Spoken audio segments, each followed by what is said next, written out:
एक सवाल जो अक्सर एग्जाम में पूछा जाता है और वो 65वीं बीपीएससी में भी पूछा गया था 2019 में, और वो सवाल है कि निम्नलिखित संवैधानिक उपचार में से किसे पोस्टमार्टम भी कहा जाता है।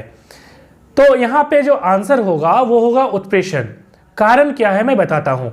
इसके पहले मैं बात करूँ यहाँ पे उत्प्रेषण होता क्या है। तो उत्प्रेषण एक तरह का रिट होता है। रिट का मतलब होता है एक तरह का आदेश।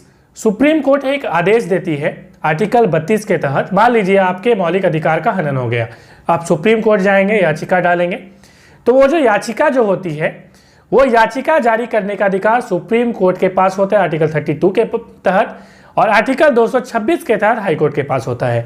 तो इसी प्रकार का एक रिट होता है जिसे हम कहते हैं उत्प्रेषण।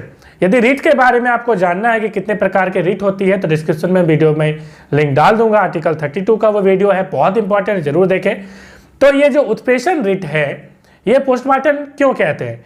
उत्प्रेषण रिट का मतलब ये हुआ, ये एक ऐसा आदेश होता है। देखिए, कभी मान लीजिए किसी निचली अदालत ने कोई एक डिसीजन दिया और वो डिसीजन न्याय संगत नहीं था, इस तरह का यदि लगे हाई कोर्ट या सुप्रीम कोर्ट को, तो उस कंडीशन में वो क्या करेगी, रिट जारी करेगी और कहेगी कि ये जो केस है मेरे में ट्रांसफर करो, मैं इसकी सुनवाई करूंगा।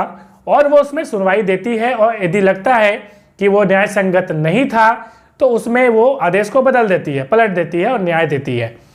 अब यहाँ पे एक चीज समझना जरूरी, पोस्टमार्टम ही क्यों कहते हैं इसे, क्योंकि पोस्टमार्टम में जैसा क्या होता है कि बहुत सारी टेस्टिंग होती है, राइट।